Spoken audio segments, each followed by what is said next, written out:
Today's episode is brought to you by Mazars. SoundCartel.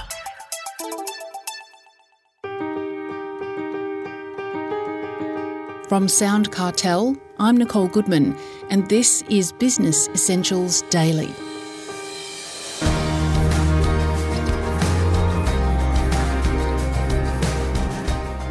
We all want to run successful, profitable and enjoyable businesses. But are we putting up barriers to growth simply because we're following principles and practices that really act against us? High-performance coach Alan Rodway has noticed some common mistakes which business operators make and keep on making. There's quite a list, and if you're guilty of any of them, you'll hopefully discover a solution in the midst of his advice. Heather Dawson starts with mistake number 1. Key decision makers in private businesses work hard, but they don't think hard. Correct, Heather. They spend a lot of their time working, and have you ever heard a business person in a key role say, "I'm not busy"? Because I haven't. They say it all the time, and they could certainly put their hands up and say, "We work hard," but too few of them can put their hands up and say, "We think hard." They tend to sort of structure that into brainstorming sessions or conferences or something like that, and that, to my mind, doesn't really work. So it's a little bit like sort of working on the business rather than in it, but that cliche hasn't got us very far. We still see too many people just spending their time in the operational quicksand, which sort of pushes them under rather than taking the business forward. So you'd like to see them take a bit more time out, perhaps, and just really think? Yeah, they actually have to. And they have to be in a creative mindset and in a creative space, not just in a creative meeting. It's actually different. Getting your brain into a place where it's consistently thinking about how to improve the business and its approaches is very different to just having an agenda in a meeting. Okay, well, we'll keep going because there are lots more mistakes to talk about. The second mistake that businesses keep making, they're still too influenced by older guys. How offensive is that? Isn't that a shocking thing to say? Yeah. And I'm an older guy, so it's actually not that offensive. Yeah, it is. If you look around Australia, the privately owned businesses are highly dominated in decision-making by guys like me over the age of 45. Now, is that bad? It actually is, because we tend to think differently to what, say, a female would, to what a younger person would, to what someone from even outside of business would. So it's really about time that we stop talking about it as being something that's politically correct to introduce more females into the thinking or more younger people. I'm not talking about that. I'm talking about completely different approaches and different thinking styles and new ideas. If you take a step back and say, if you really wanted to be creative and improve things, would you just go to a bunch of guys over 50? Why would you do that? Now, we keep doing it accidentally because we don't think enough about it and say, well, who's making most of the decisions? Guys over 50, why keep doing that? That just doesn't make any sense to me. Okay, another common mistake for business operators is poor choice of people, and you say it's not just staff you're talking about, it's equity partners too. I think, look, the amount of strife in Australian private business that has been caused and is currently the situation where equity partners have made poor choices to go into an equity arrangement together is astronomical. And the consequences of that are not only financial, they are highly personal for the equity partners themselves, for people working around them, and for the families of the equity partners. And people listening to this, unfortunately, there will be way too many of them who will have a very quick reaction, "That's me." And if you go back and say, well, what was the selection process you used to make a decision to get into an equity arrangement with someone, it may just have been flawed. So the reason for making this point is to say be very, very, very choosy who you get into an equity arrangement with, because whilst you can put into a shareholders agreement, you can undo it. That's actually easier said than done. Right. And then if you do make a poor choice, a mistake commonly made is not getting rid of that poor choice quickly enough. Absolutely. The main reason why we don't get rid of the wrong people, and that sounds a horrible thing to say, but it isn't. I mean, sometimes the wrong person in the wrong role or the wrong business is much better off out of there than remaining there. So we sort of have this starting point that says, oh boy, that's a really awful thing to do to someone, to move them out of the organisation or out of the role. It's actually not. They may well not be happy through poor performance, or they're not just quite fitting in or whatever. But other reasons are like, loyalty, the person's been around a while, or they're a nice person, or even worse, let's give them more time. And without being facetious about it, you say, well, how long have they been here? And you'll often get the answer, they've been here 3 or 4 years. So you think that they're going to change after 3 or 4 years if you just sort of hang in there for another few months. The chances are highly likely to be no. We need to be a little more courageous than that. We don't have to be politically incorrect, and we don't have to be illegal about it. It can be done with integrity to have the right people in the right roles, and that means getting rid of some. Okay. Now, a big mistake in your list, I think, is not looking for new business opportunities. Yeah, and I think that's more important now than it ever has been. I don't think that too many people really should start a business, open up a cafe or start up an online business or start some other venture and think that that's it. I think today it's not just missing out on opportunities to not look beyond that. I actually think it's silly because the coming and going of businesses today is faster and more widespread than ever. So really, I think business is not just about open, run and be successful in one business, maybe even two. I think it's got to go way beyond that now. You've got to be consistently looking at what other business opportunities are there, and that then demands, do you have the necessary ability to transfer your skills to run a business into some other venture?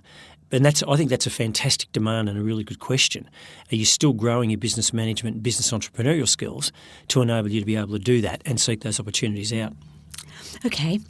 Now, sticking to old-style marketing methods, another common mistake, rather than appreciating digital marketing. Yeah, and boy, has that changed.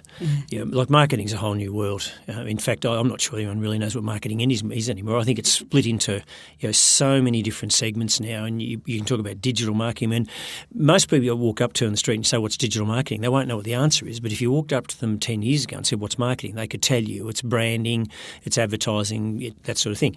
But digital marketing, what's that? You say social media, and you get anything from, that's the teenagers on Facebook through to a massive marketing opportunity through Facebook, LinkedIn, Instagram, those sorts of things. So even the definition of it has become so broad now, and the landscape is changing so much.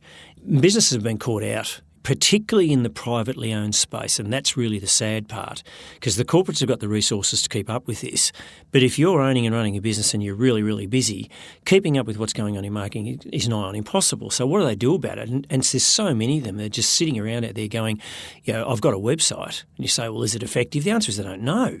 You say, well, what's SEO? And they sort of know what SEO is. And, if you Google AdWords and Google Analytics, and what are you doing about that? And you've got the code on your website to track where some of these leads are coming from. Maybe they're coming from Facebook. It's a different language to people. So what it's doing is it's leaving these businesses to use forms of marketing that are nowhere near effective anymore because they don't know what they don't know.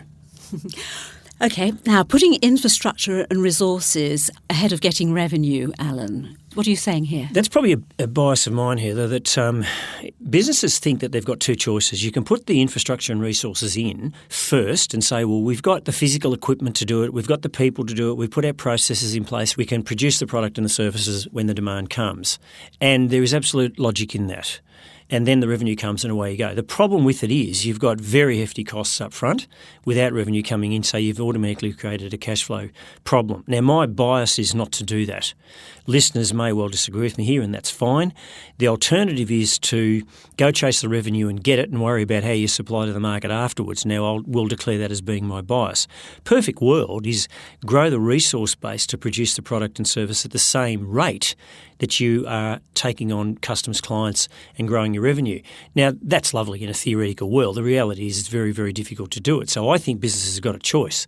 Do you put the resources in first and cop the cash implication of that and chase the revenue almost secondarily, knowing that you'll be able to supply to the market effectively and efficiently?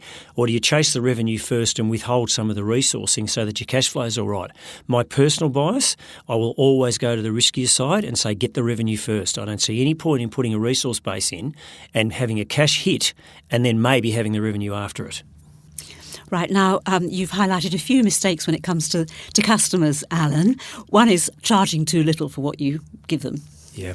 Years ago, I met with a very astute business coach many years ago, and the person said to me, Alan, you charge too little for what you do.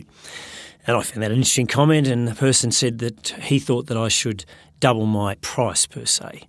And my response to that was, if I do that, I'll lose half my clients. He looked at me and grinned, and instantly I realised mathematically what I just said. What it meant was I would have half the workflow on exactly the same revenue. If you do the numbers on that, that made enormous sense to me. So I actually did go about that. The reality was I didn't lose half my clients. The fact was I was undercharging.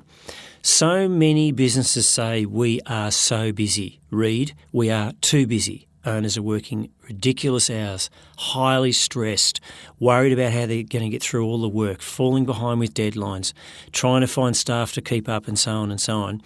All of that is such a pointer to you are too cheap. You've got so much work, you've got so many products that you're selling into the marketplace. That's why you're so busy. Increase your price. Increase your price. And what will happen, and this happens 99% of the time, if you increase your price by 10%, you will not lose 10% of your clients. It doesn't happen. You might lose 2%.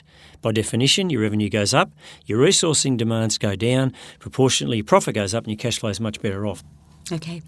There are many mistakes more that we could discuss, Alan, but we're going to run out of time. So I'm going to go to one that is really sad, I think, is finally getting good ideas but never implementing them. Yeah, FTI, failure to implement. It is one of the worst. I'll guarantee that some people hearing this have been through an experience in their life where one day they've noticed something that's become really successful in business and thought, I thought of that some years ago. And sometimes it's because as a consumer you've become frustrated because the product's not available to you and you think it should be, or the way it's been available, or how it's been priced, or something, or some approach in the community is not the way you think it should be. And you think for a while and you think, boy, I don't think it exists, and it should. And you don't do anything. And then 5 years later, it's a significant business and you look back and you go, boy, I could have done that. So not only do privately owned businesses not come up with enough ideas, but when they get them, they either lack the courage or they don't create the time to actually take it on and have a go. It would be a fact that for every 100 ideas that are tried for business, a very small proportion of them are successful. I get that. Absolutely get that, and you have to get that to be successful in your creativity. But go there and have a go, and when you get to that idea that does work, that's where the money is and that's where the fun is. That was business coach Alan Rodway.